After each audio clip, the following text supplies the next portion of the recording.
Well, the migrant caravan is fake. You've been watching CNN, so you know that. Look at this graphic, quote, invasion, unquote, then the word myth on the screen. It's a myth!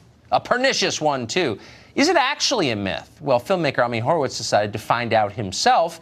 He went to Mexico looking for this fake caravan. He found a real caravan, and he filmed it. Here's part of what he found. Despite the framing of the caravan as being full of women and children, the reality on the ground is quite different. Approximately 90 to 95% of the migrants were male. The major narrative being pushed by the press has been that the migrants are leaving Honduras because they are escaping extreme violence and that their lives are under constant threat, setting up the strategy that they would be able to enter the U.S. by asking for asylum. So I started by asking them a simple question. Why are you coming to America? ¿Por qué quieres irte a Estados Unidos? Bueno, voy buscando una mejor vida económica. Venir a trabajar aquí a Estados Unidos. A ver si podemos trabajar allá porque en Honduras no hay trabajo. There's a massive logistical effort underway, akin to moving an army, and is clearly costing someone millions of dollars for the transportation, food, water, medicine, and services that are being provided for the members of the caravan. The Mexican government also seems to be sending police to escort the dozens of buses and trucks that are ferrying the migrants and supplies along the route to the next destination. Ever present among the thousands of migrants are workers of Pueblos Sin Fronteras, clad in black t-shirts and colored vests. Pueblos Sin Fronteras means people without borders. They are the ones that seem to be most involved in organizing and mobilizing this caravan.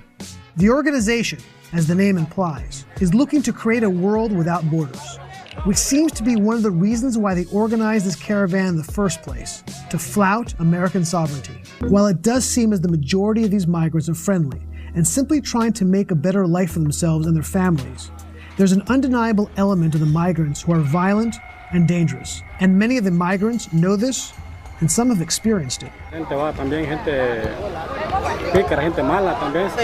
viaje hemos recibido agresiones verbales, físicas. It seems to me that there are leftist organizations that are using these migrants as a tool to push a certain political agenda, which includes the weakening of American sovereignty and our border security.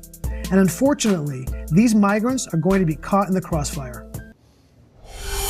Horowitz joins us tonight. That was really interesting. The thing that jumped out at me was how, as you said, well organized it was. Do we have any sense who's paying for this? I know we're not allowed to speculate, but do we know that answer? We don't. What we do know is this whole thing cost millions and millions of dollars. And the mainstream media, and there's so many layers to this onion to peel back, it's hard to know where to begin.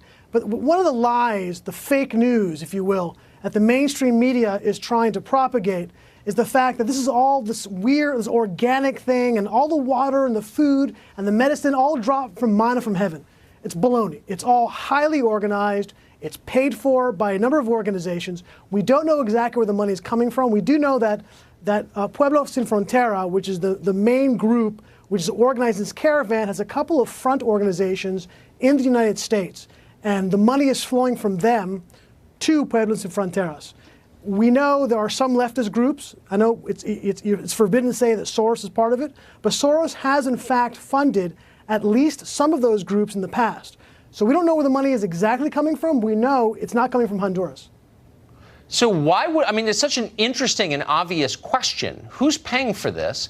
Why haven't other news organizations gotten to the bottom of this? You're one man. You're doing this independently. Why isn't NBC News or ABC or PBS, why aren't they on this? Oh, come on. You know the answer to that. They don't want to get to the bottom of it. They have no interest politically in getting to the bottom of it. It's the same reason why when you see a photo in the New York Times, the Washington Post, or a video in CNN or the BBC or MSNBC, what do you see? You see the entire framing are women and children, when the reality is so far from the truth. 90 to 95% of all the people who are in this caravan are men, although I do apologize for assuming their gender.